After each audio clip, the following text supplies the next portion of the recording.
Hello and welcome to this session in Perugia. I'm glad you all braved the wonderful weather here we're having at the moment. My app said hail, strong winds, thunderstorms, and flooding. And stuff like this. I think we can guarantee there will be a flood of information as we share, actually evangelize the Mojo way of life and what it may do for you, whether you're a student, a professional, or an educator. I'm joined by the amazing Italian Mojo, Francesco Faccini. Ciao a tutti, buonasera. Good evening, everybody. So if we could take my screen, then you can see what I'm seeing in front of me, which is kind of a mind map. Maybe it's a little bit different presentation style. The thing about Mojo is you're only as good as your portfolio. You're only as good as your last film. So I thought by way of proving the point that literacy in mobile journalism, that the language is important to understand, the grammar, the ideas of storytelling that we can do. So I just thought I would start with story. Just 5 years ago, I pitched Chris Potter a Mojo workshop, and he says, great, by the way, can you do 3? And I said, oh, the same one 3 times? He said, no, 3 different topics. And this meant I had to go, that's 3 hours of original instruction. But I was so hooked by the challenge and that interaction that I pitched him the next year. I said, I think we can do something better and a little bit more interactive. So, for the last 4 years, we've been getting up at 6 in the morning for 2 days of the festival. We're doing it tomorrow. So, how many of you are signed up for that? Yeah? All right, brave. Only the brave. It's a chance to get some more personalized instruction than you just can't do in this kind of workshop. This is a lecture. And it's a lot of fun. We do it rain or shine. There's my raincoat. I hope you've got yours. Yep, okay. So you'll manage, right? Well, it's a lot of fun, and you get a chance and a challenge to go do some practice filming, and I'll teach you how to edit real quickly. The most important thing about that picture that's where we do the editing, is there with some cappuccino at about 7:30. So that's what's happening. We'll have made some films before the rest of you have gotten down to your breakfast, yeah? And that's a really fun thing here in Perugia. Francesco, we met a couple years ago, yeah, at this event, and you've been bringing a lot of energy and enthusiasm for these. He's going to take the second half. I'm just going to set the table for him, and he's going to take you over the edge, okay? You're Rob. Thank you, man. If you see on my presentation, and there'll be a Twitter link going out as soon as I'm done, there are links. So you can dive into this rabbit hole, and you can go to everything that I'm pointing to for further study. Again, this is just a mind map. Since the last year, I have an academic textbook, but not in a textbook style, more in a Jamie Oliver recipe story book, if you will.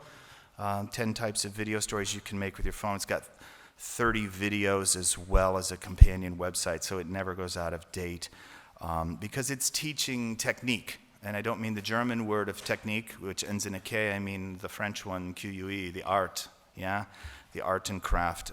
It has now been translated and will be available in the German market through a very famous publisher called Depunct. So it will be in bookstores in German for German readers and instructors. I also have built a lot of online training in a company called the Smart Film School. And that work has now been picked up and translated into German by a new project called Reporterfabrik, which means reporter factory. Not maybe the best construction of words, but basically it's a fantastic online academy for German society, and it's proud to have Mojo at the ground floor in German. Also, the course has been picked up by the United Nations to train their public information officers, so we did an instructor-led 6-week course where we train them in mobile journalism and design thinking and social video. So these are things just in the last year since I was here in Perugia. I feel like I know a lot of people because of these 5 years here, preaching the Mojo philosophy, if you will, that it's a language worthy of your study. I do a lot of research in the field. I try to go out there and make films spontaneously, improvise in the field under adverse conditions, often in extreme remote areas. I just spent 2 months in New Zealand. My wife calls this her holiday. I call it field research because I go out there and I'm testing new gear and I'm trying to find stories in the field and apply this Mojo language the best I can. I did bring a small carry-on with some extra gear that I wanted to test to figure out what might be better if you want to do different types of more advanced filmmaking, for example. So we brought a lot of microphones. Ended up using over those 2 months, surprisingly, of course, the phone more than some of the other stuff, and the GoPro. And the GoPro and the smartphone really work together for field and fast storytelling, and it gives you a capable camera that does things that a smartphone just can't do. So after 2 months, I said I'm going to take all that to this place in Singapore. It's called MediaCore. It's the big publishing house. Because I was invited there to share some of those findings from doing documentary-type filmmaking, mobile journalism, with the documentary film team. So I had 15 journalists who are used to doing documentary work with, regular cameras and, of course, DSLRs, and they were interested in developing stories that could take advantage of what even a smaller camera could do, more guerrilla-style filmmaking. And so they came with 5 stories, and we workshopped it for a few days. And I go back in a couple months at the end of June to review what they've done. So their stuff's going onto their channels. As soon as I arrived in Singapore and started that project, I got this email from Der Spiegel. And because I had been a Mojo in the field in New Zealand and hashtagging it, yeah. That's a hard email to get because you want to help them, but you have to tell them I'm already 12 hours plane ride away. I would have dropped everything to do it had I been in the same situation where I was in New Zealand. I have been the perfectly equipped first responder as a Mojo because not only did I have all that gear with me, I had an SUV full of water, full of gas, the field operations you really need to do live reporting for broadcast outlets. And I got, of course, contacted by other broadcasters because it was known, my reputation. So that's just how a little bit of Mojo was working for me recently and creating new opportunities to teach and to generate new research in the storytelling. Who was here last year? Did you happen to see my 12 Mojo ninjas going Chi era qui around? l'anno scorso? I had 12 Mojo ninjas from the EFJ School of New Journalism in Paris and Bordeaux. This is what they looked like. They all wore black. That's why I called them my ninjas. As their professor, we had a very simple brief, and they had to report only with smartphone over 3 days. They had to have a teammate, and they had to do an original or 2 original stories each day and put them onto social media. They had to create a whole branding exercise. They had to decide which social media they were. We would meet in the Brufani for breakfast, go over their story plans for the day, and at the end, we would edit and review their work. And they posted it all in a Medium post. There's a whole bunch more there. If you follow that link, you can see what happens when you swarm an event with nothing but mobile journalists. It's quite fascinating. So for students at that school, they already those are the second year students. The first year students, it's required, it's mandatory that they get basic training in Mojo. So they use my online course and they get lots of practice doing it. So by the time they're second year, they can get that kind of assignment. That is going to change their trajectory because now those student journalists have a portfolio that they can show, and that's the whole mission here. So if you've got a portfolio of work that you can show, you can get hired, you can build that reputation. Not surprisingly, women have been leading the way in Mojo, and I couldn't be more proud of this. The father of two very independent and courageous women here last year. That's Caroline Scott, and I haven't seen her. She's from Journalism Kona, UK, filming a report from the the Sunrise Film Walk. And this is actually a Snapchat from another female student journalist from Switzerland. So I don't know about you, but in almost all my trainings, it's dominated by women. And I said, I think that is a beautiful. Because you're awesome. It's not awesome. It's not about me. I think it's. Lui è bello, io sono simpatico. I think it's that it's so much less intimidating. When you get into filmmaking, the guys in the gear dominate, and this is a way around that. And it's nothing new. If we go back 12 years ago, I had met a German reporter, who was at a conference who said that she was going to go on a 2-week trip on a sailboat. And I said, what? And she studied to get her skipper's license, and she's going to be on the crew. And I said, but you work for the newspaper. Why don't you tell them what you're doing? And maybe they want some coverage. It turns out they did. Because this is the world's largest transocean race. It takes place with hundreds of boats racing across the Atlantic. And that's her. Her name is Jordis Gutzman-Bulla, or was. And yeah, it's mobile journalism. She did podcasts, and she took photos, and she told what it was like to be on a boat in that race from inside the boat. She's also one of the crew. She has 12-hour shift on the boat. How did they transmit their photos? With a satellite phone. So it's mobile journalism. It's even phone-based journalism. You'd still probably have to use, and now correct me if I'm wrong, you'd still probably have to use a similar solution, an uplink to a satellite, to do reporting from the middle of the ocean on a sailboat. I wrote about it for the editor's weblog back then, and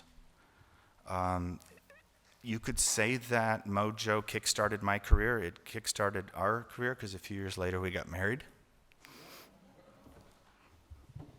So it could be useful. Yeah, and I don't promise that result for everyone, but for me it was quite game-changing. I risultati non sono assicurati.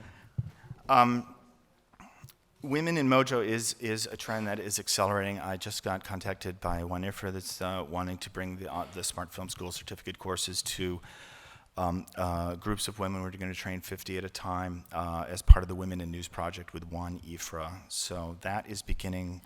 And like I said, just continuing that trend. I think empowering women as mobile journalists is fantastic because of the skill set, because it can put you on camera, it can put you in the driver's seat of the stories that you and the coverage that you want to bring, your lens forward. And that's all good. And there's lots of little things popping up, but there's just not enough cohesiveness in the overall movement. And so that's where I'm having a lot of discussions with foundations, with directors of journalism schools, with mobile journalists. So what can we do to improve the scholarship even further, to make more opportunities for women and anyone else who wants to learn Mojo, for students, so that we can raise the standards and raise the quality. And that is definitely something I can help with, because I also am the CEO of a nonprofit that was founded in Chicago in 2004 called Visual Editors. And Visual Editors is probably more known in North America than it is in Europe and otherwise. But it is kind of an entity that would allow us to bring a certificate training for journalists, for educators, and get more of a working group working on these issues to develop things that we think are really needed in mobile journalism, such as a code of ethics. Why don't we have one yet? We should. We want to really professionalize this. Those are things that we're working on, and I would welcome, it's all volunteer, by the way, so it's completely a grassroots thing, and there's many ways that you can get involved.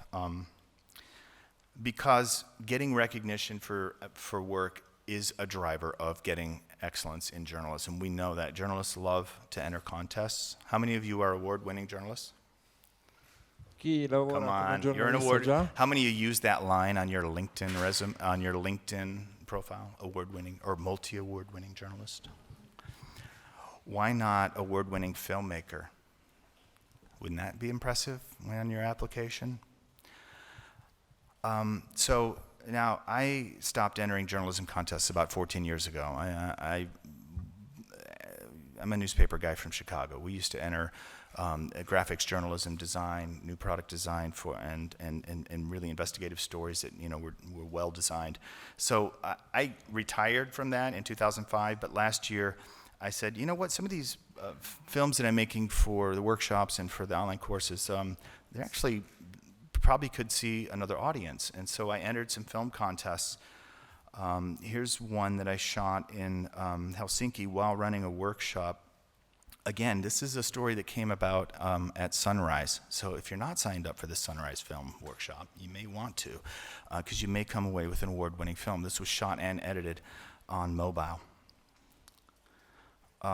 It won Best Film, Best Smartphone Film at the Sunlight International Film Festival in Berlin. I've got a nice, scary golden bird as a prize. That's pretty impressive. Yeah. Right?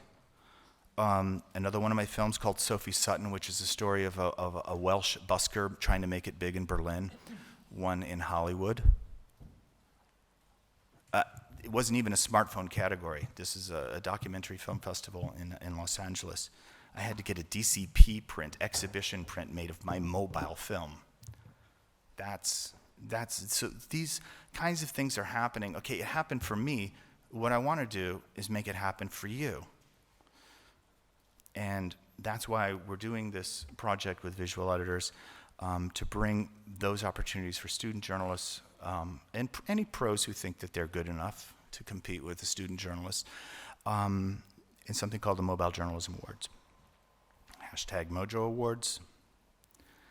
Had a crazy idea, sent a few emails out, and it got immediate response from the director of the journalism school in Ohio University, E.W. Scripps School of Journalism. He says, and I've got a few other folks who might be interested. Those few other folks happen to be the deans of the School of Film, the School, the Grid, the Virtual Reality, School of Media Arts, Visual Arts. Now there's 5 colleges at that one school that want to support this project. Global Editors Network will be helping with fundraising. The EFJ school director said, oh, we're in. And the idea is that if we had a film competition that was student-friendly, but also kind of the Academy Awards for mobile journalism, why can't that work be screened in real cinemas around the world? I don't have scary golden birds, not yet. I just need sponsors. But it's a project that's starting. If you want to know more about it, you can go to mobilejournalismawards.com. You can send me an email at ceo@visualeditors.com. We're looking for, obviously university partners that can organize some screening events, maybe have some Mojo workshops along with it, and also, just getting the word out that this thing exists, it's live. Now the deadline may change. We may push it back to allow more time for people to make work to enter, but that is a way where your Mojo stories could see an audience beyond a mobile device. So that's just kind of my tour, my portfolio, and my goal is to grow the literacy and the language for mobile journalism so that it becomes a core skill in every journalism program and in every journalist's toolkit. Thank you, Rob. Thank you. And now I'm going to turn over to Francesco, who's going to just take us over the edge. And I'm going to wake up. I'm going to wake up. First of all, I'm going to ask to Gilles or to their collaborators if they give me the timing for 20 minutes, because I will not see the clock. Si tu peux me faire ce plaisir. It's strange because I'm Italian and I will be delivering a speech in English, but we are in Italy. It's so strange, that thing. Are there Italians Here? Not a lot. Okay, we deliver it in English. I will have more or less 20 minutes. Will you give me, Jill, 20 minutes? 20 minutes to go? First of all, let me thank Robb Montgomery for inviting me to this panel. And let me thank all the friends that I see here. I see Bianca here, coming from Germany. I see Corinne over there, coming from Australia. Just to say that we are a big community, and we are a democratic community, and we are the drivers of the changement. Because the thing that I will let you know, oh, ciao, hello, also to you, sorry for that. The thing that I will let you know is mobile journalism is a language, is an instrument, as Robb clearly said. But first of all,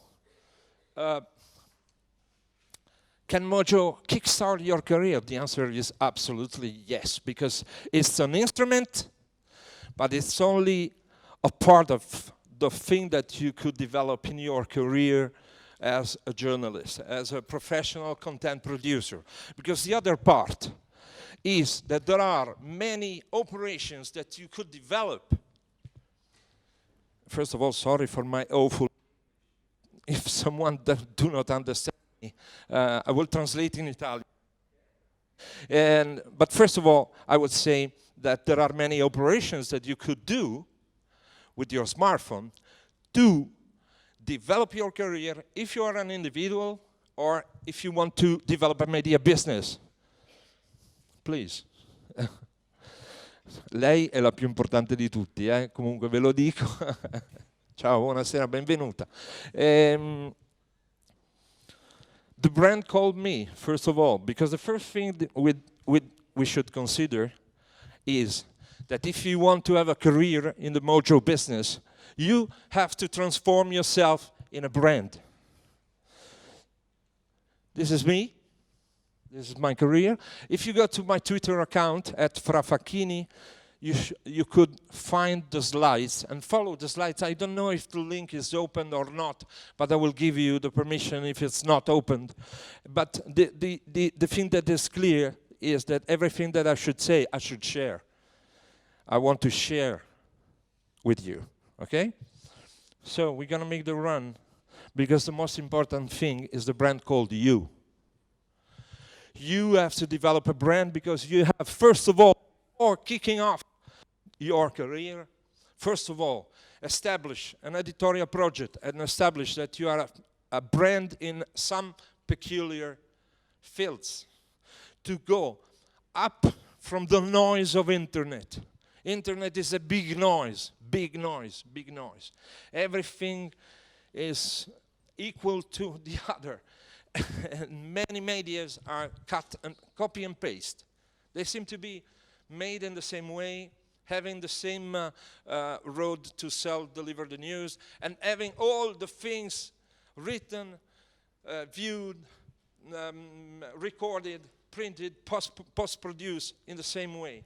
But you will be the winner if you develop a brand. The personal branding is something peculiar that is born in 1979 by this article on the Fast Company review made by the economic students and researcher and professor Tom Peters. You should think about yourself thinking as the brand that you have inside. And the smartphone could allow you to create this, because one of the most important things is that after a brand, you have to create a community. But first of all, you have to think about change. Change in your mind, change your mindset. Don't think that mobile journalism is a B solution when you don't have the right gear to make broadcasting video. Mobile journalism is a solution, not B solution. It's a new language, it's a new instrument, it's a new culture, it's a new way to be a journalist, to be a producer of content in all the platforms that you have around you. We are in an era of change. No.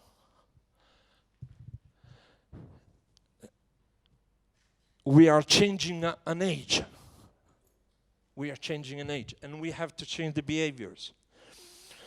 With these kind of operations that we're gonna deliver, you are going to be as someone who cultivates a garden in which the butterflies should pose on your flowers. Because I hope that you will not go on one more moment to phone to a newspaper and say, should I collaborate with you, please? Because the answer will be no, thanks. Because the media ecosystem is changing. And classical broadcasting or newspapers or sites are reducing the costs, and you are outside the market. Which is a way you could come inside the market, developing the brand called you. Because another thing that you have to understand is that to the grace of the smartphone, journalism is a conversation. Have you ever thought about that? Do you already think that journalism is something that is delivered by journalists that are the owners of the truth? To the people who read or comment or like or dislike? No, guys. No, guys. In accordance to the power that you have in a social platform, readers and viewers could talk to you, could say to you directly that you've written or recorded or said bullshit. This is to say that you have to take care that in the smartphone you have the most powerful weapon to produce the content, but also to engage a community. This is the first thing that you have to go for. Engage the community. All your social accounts, all your social platform should become something that you comment by your smartphone, and you create contents for delivering the peculiarity, the unicity that you have in your way for doing the journalism. Am I clear? And you have to consider that the smartphone, I was telling that with a speaker of this morning panel from the Corrective. You have to consider also that the smartphone would like to consider you as a passive spectator. But if you put your content, if you put your professional unicity, your professional skills, your professional story, your professional field in which you are a point of reference, you could change the game of the social platform that continuously considers us as someone who should stay passive. Or probably take the photos of holidays, the photo of the feeds on the seaside. No, put your contents on the social. Create your interest, create your platform. But how the hell do you make a community? I have a friend to present you, Mr. Anthony Adornato, that is a social media professor from Ithaca College. Do you want to hear it in Italian or in English?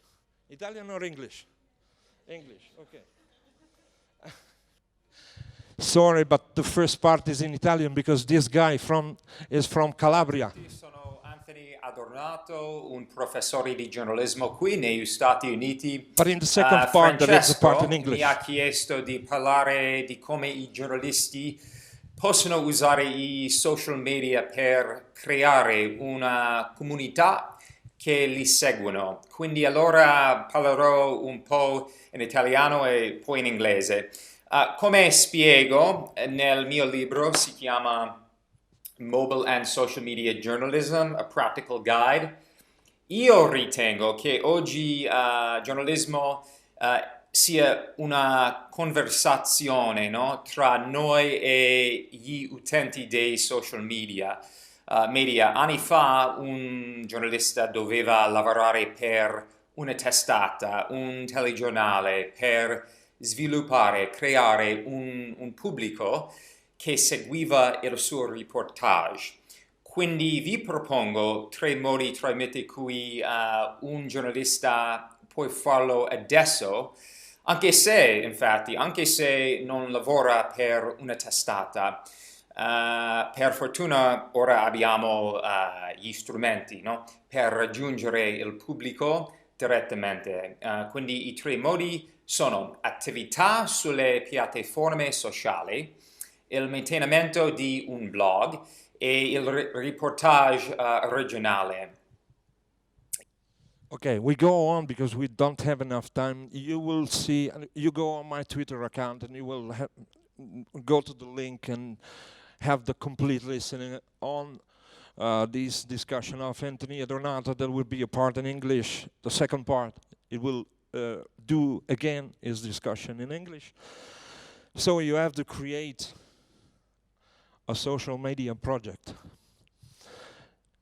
delivering some laws that are very important because you are a communicator, you are a journalist, you are a producer of content. You're not a guy who will continue to do the photos of the holidays on the social media platforms, because you have to use the social media platform to create the interest in your contents and to let the people who decides to hire you to go from you and say, okay, I saw your job. I know who you are already. Give me your ideas. And you have to say one other thing. Okay, I will give you my ideas. I will give you my trust that I constructed and built up in the community. Do you know what's trust?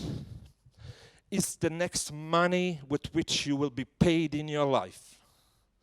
You know, BlaBlaCar is a company that makes $1 billion per year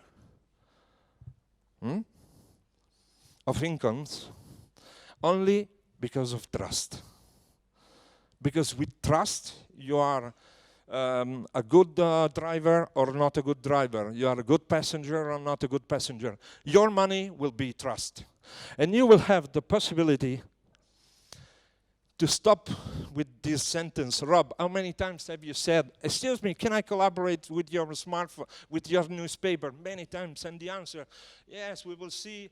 No, I don't know, perhaps.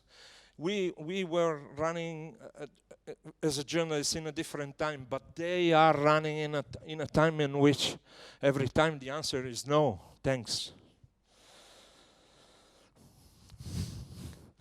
I hope you read and read again my vision. Yes, I dream a world with plenty of journalists and without publishers, because we don't even need them. We only need, and this is a problem, neutral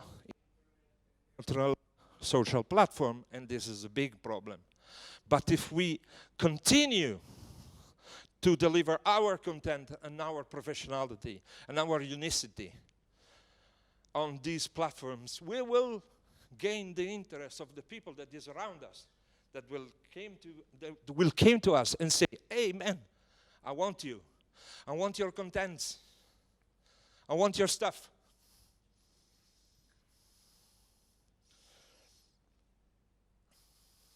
So you can become a to-go journalist. This is a guy coming from New Jersey that only creating a fan page on Facebook about hurricanes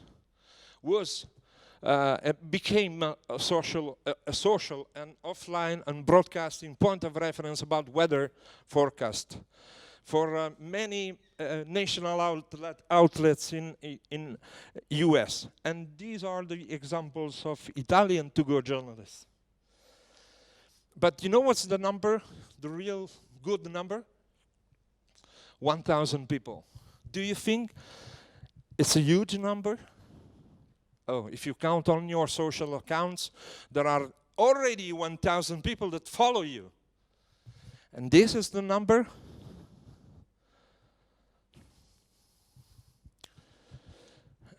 This is the number of the community you have to build up to be paid for your content. Is it a huge number? The era of influencers with millions of followers is finished. Brands are looking for communities of people who is really engaged with their readers and their viewers, and you should create your own community. There are instruments like a platform is called Pactio. Look for Adriano that is here. Rugia, I think, is a great guy creating a platform in which you can finance directly the journalist if you want to help him to do investigative journalism or local journalism or project that could be interesting for you. There are platforms to sell creativity contents and editorial contents like Patreon. Everything is on your smartphone. Everything. Everything. How can you run, kickstart, develop, push your career with the smartphone? These are the instruments. And everything is in your smartphone. You produce your content with your smartphone. You develop your content with your smartphone. You let your content known, and you sell your content with your smartphone. Like in marketplaces. The 14th of August of last year, I was called by 5 televisions because Morandi Bridge fell down in Genoa. 5 televisions. The less interesting one was ZDF in Germany.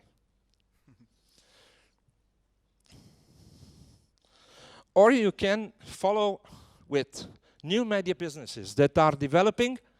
This is the part of individual professional is finished.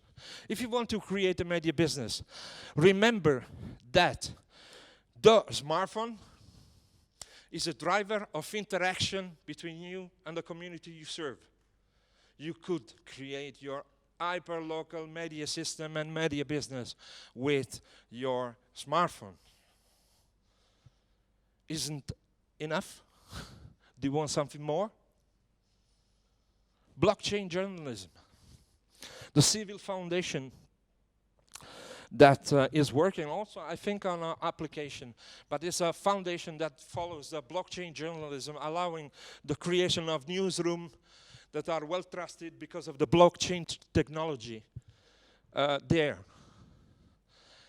That's in your smartphone. You could produce content for civil newsroom in your smartphone.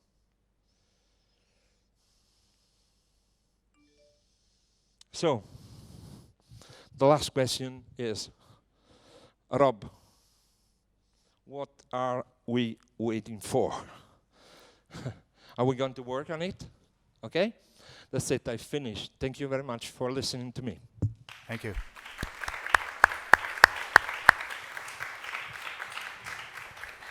Questions.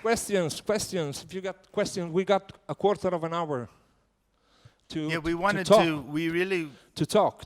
We really wanted to be short, just to kind of set the table, throw out a bunch of ideas that may stick, or you may want to know more about what that's like. We can always go back and drill into my mind map to answer anything, or your slides. But I hope that my English were not so awful. Was it awful? Was it clear? Your English is fine. Okay. Yeah, yes, thank you. Thank you. And thank you for being, I'm usually that professor. I'm running around and saying, yeah, not only shot it on the mobile, edited it on the mobile. There it is. And I'm running around like, some American guy. So this Everything is is clear? Everything's clear? Come on, Yeah. there's a question. Now we have. Wait for the microphone. I'm Israeli, we're very loud. Yeah. I was just wondering if you could, just to start the debate, maybe give a few tips to people who would like to start being, mobile journalists and kind of like don't know where to turn to, or like, should they go to like Twitter, should they go to Instagram, like, please, just Rob. if you can. What are some of the ABCs, right? Okay, so how many? You obviously know more than one language, right? Right. So what are the first things ich lerne Deutsch. Ich hatte in der Schule Deutsch gelernt. Aber meine Deutsche sprechen ist nicht sehr complete. Yeah, that's about as much as I can do, like top of my head. But I am still studying. Bon, si I'm vous avez immersing envie, on peut parler myself. français quand même, hein? Ooh la la. I am immersing myself in a strange construct, learning grammar that doesn't make sense for 3 hours, 3 times a week. And I do this a couple times a year. I'm going to be studying this language for the rest of my life. So if you first of all start out and say, look, the language, and really what we're talking about is the language of film, is very different than the language of text. If your default assumption is my story is going to be, and your answer is always words, this is a way to break that habit, because the answer is not always words. If your story has numbers, that's a graphic. If your story has more than one location that your audience may or may not know, that's a map. So as you start to build a vocabulary and start to study a grammatic structure, the main tip that I can tell you is, and what I'll teach you at 6 o'clock tomorrow morning, and also on Saturday, is how to find, capture, kill, and share a story using only a camera. That's going to shift your brain to the other side, which works differently, because you have to do the same journalistic work. Who, what, why, when, where, how, what else is happening. But you don't get to write words until you've made the pictures that answer those questions. And that's a real easy way to start. And that opens up the study of this language, because it gives you, because there's no barrier to doing that. You can do that at lunch. You can do it sitting in a taxi. I've made a whole scene sitting in the co-pilot's seat of a small plane that flew into Milford Sound in New Zealand. There's no limitation except for this, I'm sorry, it's illiteracy for picture language. And so that's really an easy way to start. I only want to add one thing. If you want to start with stories in Mojo, with Mojo, start looking for a community that is without a voice, give them a voice, even only with your smartphone. Because if you have to consider that the capture of audio that is basic on the mobile journalism could be a part of your storytelling. If you want to do it only with your smartphone, try. Open your mind to we arrive. Open your mind to people without a voice, and look for the manifesto that is for me one of the thoughts that I follow, made by Philip Romwell, that is one of the most wonderful, gifted mobile journalists in the world. That look for stories that make you feel, make you think, and give them a voice. That's the point in which mobile journalism could be the winner in the game of delivering news and stories and storytelling. So start with a passion. If your interest is interviewing people, well, try just to get that piece of the grammar first and get practiced at it. The only other tip I can tell you is that you've got a smartphone. You've got 3 days here. If you make a short 1-minute film just practicing every day, 3 days from now you'll be three films better. Okay, 3 films better is better than where you are today, so there's nothing stopping you. Yeah, that's where my question starts, I guess. Because trust is a huge issue in journalism, I guess. And with Mojo, is the quality of your content good enough for your public to build up that trust? Yeah. Can I answer You can first? Ask to Steven Soderbergh that has made 2 films with iPhone 8. Good answer. What about the quality first? And then I give you the rest of the answer. Yeah, so again, technique versus technique. So at the beginning, 5 years ago when we were doing a lot of this stuff, there's a lot of pushback from the industry. Oh, that is no way going to be good enough like those cameras in the back. And they're not. But this can also do things that can't do a lot easier. First of all, go live a lot faster. Make people feel less intimidated for interviews. This I can shoot, edit, and share. I can't. That's a dumb camera. This is a smart camera. So it's not realizing that it's not a replacement for that. And at this point, pixels are not the measure for quality. It is how well did you answer that question with your interview technique, with your filming technique, who, what, why, when, where, how, what else is happening, why is it important, how does it affect the community, what's next. You do that with the camera, then you learn to write to pictures. That's how you grow, and that's the approach. Yes? Yeah, trust. So yeah, trust is is your audience going to believe what you're showing them? Yeah. So you'll see my stuff is pretty straight. I'm going to turn my phone to the best quality camera I can get. Okay. I'm going to turn off auto exposure, autofocus, so that it looks already another level. I'm not going to do a lot of camera movement. I'm going to do what it can do best, and that is capture honest scenes. I'm not going to tell people where to walk. I'm not going to tell them what to say. I'm not going to play with filters and badges and stickers and all that stuff. I'm not going to do anything that's going to erode trust. I'm just going to hit them with the truth. I don't come from a photojournalism background. You'd lose your job with some of the stuff I see journalists doing with images and even talking about, in this case, I'm just not going to remove that from the background. I mean, that is just a game changer. So if you want trust, look to, I think when we're talking about mobile journalism ethics, that's one way to address that, is to say we've got standards, People need to believe what we're showing them. Yeah. Can you tell us what application do you use? That's first question. Oh, you only Second need, one, yeah, sure. Are there any differences if you want to publish your, let's say, video about your story, if you're going to publish it on Facebook or Instagram or Twitter? And first question, are there any things that you notice that are important for your audience? Because, like, for example, I'm an investigative journalist and I write long pieces, and sometimes I want readers to know about the story, and I know that they don't want to read, they don't want to, let's say, spend 15 minutes. There are some people that are reading full stories, but yeah. I want to show them, I want them to know, and then I know that they're not going to see a video that it's more than 10 minutes, because now they're like just... Okay. Can I go first? You go first. Yeah, thank you very much, sir. And then I'm going to point to Tim Fairhaden back there. So don't you run out, Tim, because you're gonna be involved in my answer. So I give you a couple of advices. Investigative journalism, you said, if I understood well, because I'm an old guy, I'm deaf, just a little bit. And so, first of all, you choose your social depending on the target. I think that your social is Twitter. Because the target of the people who will decide to go to you and say, here is the money, give me your content, is on Twitter.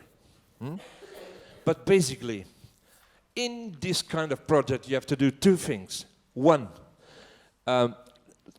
let all the people that is around you, all the people that follows you, which kind of investigative journalism you do. Because if you say, I'm only an investigative journalist, there are thousands of that. Which is your field? Which is your unicity, your preparation? Are you an investigative journalist that is following some cases in 'Ndrangheta in Calabria? Let us know first. Yeah. Second, don't obvious, but not easy to do. You don't have to create a visual editorial project just giving the news. You have to create a vision editorial project on all the platforms that you have, considering the target, just giving the interest on what you're doing. And you have two kind of things. First, let us know where are you, which are your, behind the curtains, okay?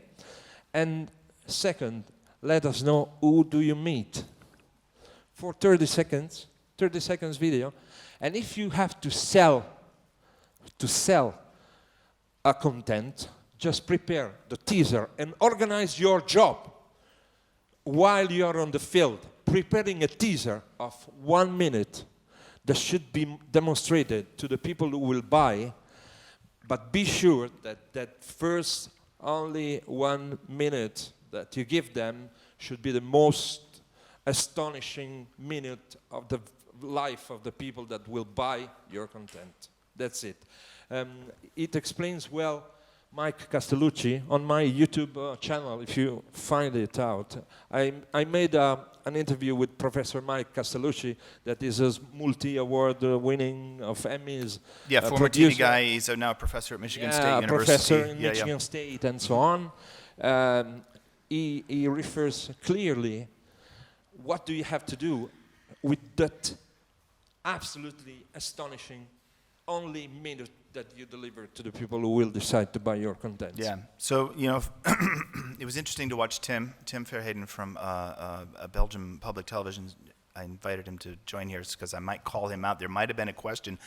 Just gave a talk over there in Brufani about investigative video journalism. And you told me before, you was like, you just realized 90% of that piece that went to air was filmed on a small mobile camera, And a lot of what I saw were some other shots, like process shots in the word process, that reveal that he's there with, this far-right group that he infiltrated in Belgium to.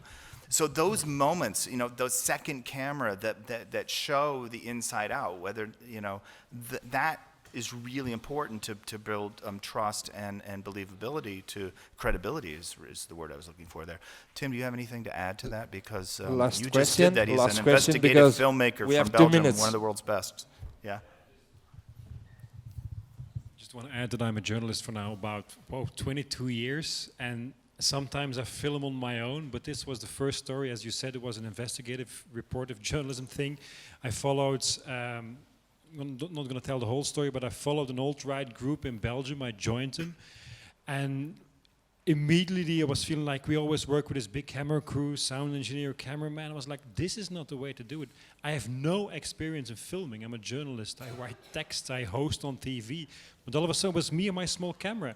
And it doesn't matter if it's shaky or is filmed upside down. Doesn't matter, but still you can edit it. It's authentic. I mean, you're doing your authentic. best. Yeah. You are in the moment. You are the fly on the wall. Just capture it. Just be there. Just be close to your subject. And it's such a different. It's intimate, and it's that's intimate, and that is there's such a different huge in experience, film. and that's a huge extra element of it. That is the extra element that you can add to the story to make it just a slightly different than all the other stories out there. It's the quality that gets removed by all that process of bigger cameras, scripts, productions, storyboards and all that. The ability to think on your feet with your camera and document everything. Sometimes I'll build a scene just from a lot of small pictures I've taken. So that's another tip for you. As you're in reporting, Fatemi just una domanda in document the italiano, heck out of it with your porca phone. miseria. Yeah. Oh, we're done. Okay, sorry. Last Hey, thanks question. for- Last question. We have the time for a last question. But a quick one, yeah. Yes.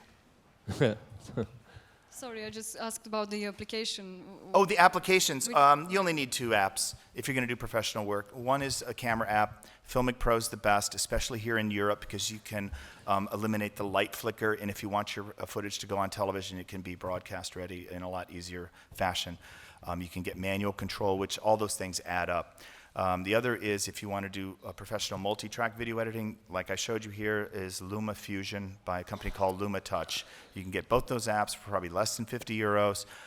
If you buy it once, you can also have it on your iPad. I prefer to edit on my iPad. And then any other apps are just kind of one-trick ponies, like a free DJI app to do some quick social videos called Quick, Q-U-I-K.